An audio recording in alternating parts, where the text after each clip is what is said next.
আসসালামু আলাইকুম প্রিয় দর্শক, আশা করি আল্লাহ তাআলার রহমতে আপনারা সকলেই ভালো আছেন। আমি আপনাদের সাথে রয়েছি এমডি রাকিব হাসান। আজকে আপনাদেরকে শোনাতে চলেছি নবীর জীবনের গল্প, লেখক আরিফ আজাদ, পার্ট 1। এইসব ভালোবাসা মিছে নয়। সেই 1400 বছর আগেকার সময় চারপাশে বংশ, গোষ্ঠী আর ক্ষমতার দ্বন্দ্ব। যার বংশ যত সমৃদ্ধ, যত মর্যাদা সম্পন্ন, নেতৃত্ব আর অহংকারের বড়াই তার তত বেশি। বংশমর্যাদার প্রতাপ আর ক্ষমতার জোর সেখানে এত বেশি প্রবল ছিল যে নিচু বংশের কিংবা অপ্রসিদ্ধ বংশের কারো সাথে সময়ের সম্পর্ক পাতানোটা ছিল রীতিমতো মানহানিকর ব্যাপার। এমন একটা সময়ে, এমন একটা সমাজে যদি কারো বংশের নাম না পাওয়া যায়, যদি নাই জানা যায় সে কোন বংশের, কিংবা অজ্ঞাত থেকে যায় তার বংশ পরম্পরা, তার ব্যাপারে সমাজের চাহনি, আচার আচরণ কেমন হবে তা কি অনুমেয় নয়? হ্যাঁ, এমনই একজন সাহাবী ছিলেন জুলাইবিব রাদিয়াল্লাহু তাআলা আনহু। অন্য অনেক সাহাবীদের মতো তিনি এত বেশি আলোচিত নন। জুলাইবিব শব্দের অর্থ যিনি বেশ খাটো। তার শরীরের গড়ন স্বাভাবিকের তুলনায় খাটো হওয়াতে তার নামই হয়ে যায় জুলাইবিব। কেবল খাটোই নয়, তার গায়ের রং কুচকুচে কালো। একে তো বংশ পরম্পরা অজানা, তার উপর আবার খাটো আর কালচে গাত্রবর্ণ।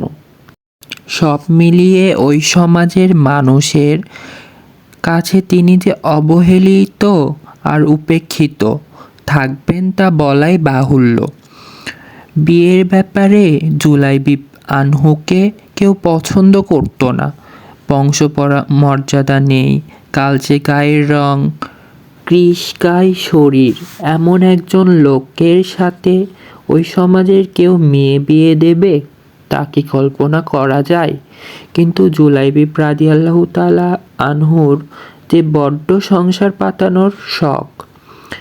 একটা ছোট্ট কুঁড়ে ঘর, একটা ছোট্ট সংসার, তাতে আলো করে আসবে এক ঝাঁক তারকা। সেই তারাদের ঝিকিমিকি আলোয়, সেই পাখিদের কিচিরমিচিরের কলরবে ভরে উঠবে উঠান। এমন স্বপ্ন কে না দেখে দুনিয়ায়? জুলাইবিব রাদিয়াল্লাহু আনহু দেখেছিলেন। কিন্তু সমাজ যে বড় নিষ্ঠুর। এখানে হৃদয়ের পবিত্রতাকে চেয়ে বাহ্যিক সৌন্দর্য আর মনুষ্যত্বের চেয়ে বড় করে দেখা হয় বংশমর্যাদাকে। একদিন প্রশস্ত এক বিকেলে খুব মন খারাপ করে নবীজি সাল্লাল্লাহু আলাইহি ওয়াসাল্লামের কাছে এলেন জুলাইবিব রাদিয়াল্লাহু আনহু। এই একটা মানুষের কাছে এসেই তিনি শান্তি পান, দুদণ্ড সুখ দুঃখের কথা বলতে পারেন। নবীজি সাল্লাল্লাহু আলাইহি ওয়াসাল্লাম ব্যতীত এই তল্লাটে জুলাইবিব রাদিয়াল্লাহু তাআলা আনহুকে আর কোনো বন্ধু নেই। নবীজি সাল্লাল্লাহু আলাইহি ওয়াসাল্লামের পাশে বসে ওই দিগন্তের নীল আকাশের দিকে অপলক তাকিয়ে রইলেন তিনি। নবীজি আঁচ করতে পারলেন জুলাইবিব রাদিয়াল্লাহু আনহুর মর্মযাতনা।